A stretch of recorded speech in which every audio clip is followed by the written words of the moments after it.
this is what we got now, guys. We've got a few months until the actual NHL draft comes and goes. And so in the meantime, all of the trade rumors, all the trade possibilities, all the draft possibilities, all the picks and everything, we're going to discuss it all over the next few weeks here because why not? In fact, this comes from the horse's mouth himself. We have ourselves a quote from Pierre Dorion talking about the Ottawa Senators, or excuse me, not from Pierre Dorion, it's from Bruce Garrioch, but he's kind of one of the mainstay, spokespeople, I guess, for the Senators in general, so I guess this idea/sentiment coming from him is a lot more indicative of what the Sens might actually be thinking than some random dude in their basement trying to speculate what could be going on. So we're going back over to the 2022 draft. We're highlighting the top 16 picks that had just been revealed to us via draft lottery a few days ago, and we're talking about where the Ottawa Senators could be using that pick, either in the draft or in a trade.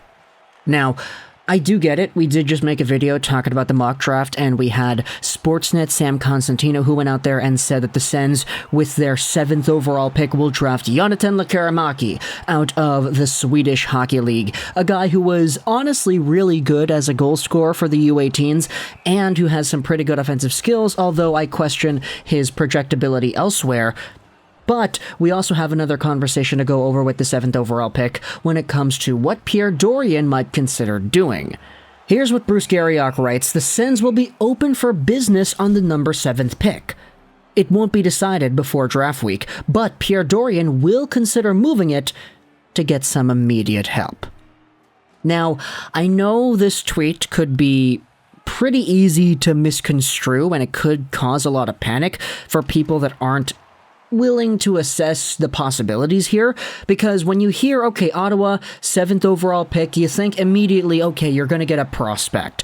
The Ottawa Senators are a rebuilding team, or they're a young team. They're a team that could use the help long term, right? So whatever it is, a Lekkerimäki, a Brad Lambert, a Matthew Savoie, whoever it is that's available at 7, this guy will come in and he'll help the team long term alongside of a Tim Stützle on a power play, alongside of Brady Tkachuk and Josh Norris, because all these guys are younger guys, right? Whoever you draft this year is not going to be too far removed from that, and therefore you could come to the likely conclusion that they will just select a guy that can help them in their rebuild. But it's quite daunting at first glance to hear the idea that, okay, it's not going to be Lekkerimäki, it's not going to be Kemell, it's not going to be, I don't know, whoever else is available at 7, it's going to be a roster player today that they're going to trade the pick for and use for immediate help. Because the Sens are just not that good of a team, aren't they? Now, I want to go out there and try to just give my two cents on this idea first and foremost. The Sens are a team that, when they turn it on, they actually do a pretty good job. And when they don't have any pressure, when the playoff race is already over, when teams are going out there just trying to rest up their guys for the postseason, Ottawa usually shows up, and they show up to play. We saw this at the end of this most recent season, as well as the North Division season a year ago. The Ottawa Senators are honestly not too bad towards the end of the year, and we see just the chemistry, the pizzazz, we see the systems that guys like Norris and Tkachuk are able to play, and it usually bodes pretty well into contributing to short-term success. You could debate, okay, it's not a good thing because they're lowering their draft position, but at the same time, just knowing that guys like Norris and Tkachuk and Batherson are able to go out there and produce in the way that they can, that's a good sign, right? And so even though in my mind's eye, the Sens are a team that could use some long-term future, that could use some more prospects and development for the guys they have, I could understand if your main priority, if you are Pierre Dorion, is to say, okay, we've been at the bottom of the barrel for too long now. 5 years ago, we had a team that was 1 goal away from making the Stanley Cup Finals. We traded away all those guys. We've got some younger pieces on our team now, and we're starting to turn the hump into maybe starting to contend for a wild card. We're not that bad that we're finishing last every year anymore. We can try to make that push into being a lot more competitive next year, right? Even Pierre Dorion himself, or was it Eugene Melnyk before he passed? I believe it was Dorion. He said that 2021-2022 would be the last year the Sens are sellers, indicating that next year they plan to be a lot better than they were.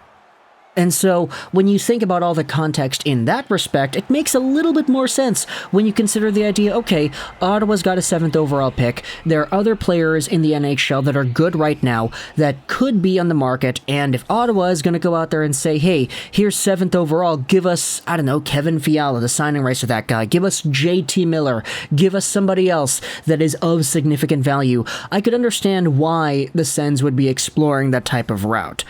There already are some other players that the Sens are being linked to, like Claude Giroux and the Florida Panthers. There was the entire Elliot Friedman hit that said that if Giroux goes to free agency, the Sens have a legitimate shot at being his landing spot. And Claude Giroux is not a young guy who's going to develop into the next few years into a stud alongside of Norris and Stützle and Tkachuk. He's a star now who was a close 100-point scorer the previous few years. So this is kind of what I mean when I say short-term is something that the Sens could be considering, and I could understand why they would be doing so. Now the conversation opens up to where could the Sens actually use that 7th overall pick. I already threw out some names. Kevin Fiala is a name that the Sens have been linked to. We talked about JT Miller just because I'm a Canucks fan and everything under the sun for a JT Miller trade is something I want to talk about. But there are some other players that I think you could consider a 7th overall swap to work for as well. Jacob Chychrun's name's been on the market for a while. You know Arizona would love to take on another draft pick in the top 10 this year because, yeah, that team needs to fill up some seats in their Arizona State University arena. You've got other RFAs like Patrick Laine. You've got other players that could be in the realm of possibility like Nikolai Ehlers too. There are plenty of other teams in the NHL that you could debate are in that position to retool and that the Sens could take advantage of when using the 7th overall pick in a trade-like scenario. If this year was the last year indeed where they go out there and actually sell, then next year and beyond you're projecting them to be better. And if all it takes to ignite that step is to trade for somebody, a Chychrun for example, then I could totally understand where you're coming from. Is it what I would do personally if I was the Senators GM? No, but at the same time, you can't always get things the way you want it, now can't you? So I know I'm opening up a can of worms by making this entire video, but Ottawa Senators fans, let me know in the comments, what would you want to do more with your 7th overall pick? Draft a guy like Brad Lambert? Draft a guy like Matty Savoie? Draft a guy like Jonathan Lekkerimäki? Draft somebody that will probably help out your team in 2025, 2026? He'll probably be in his prime in 2028, let's say?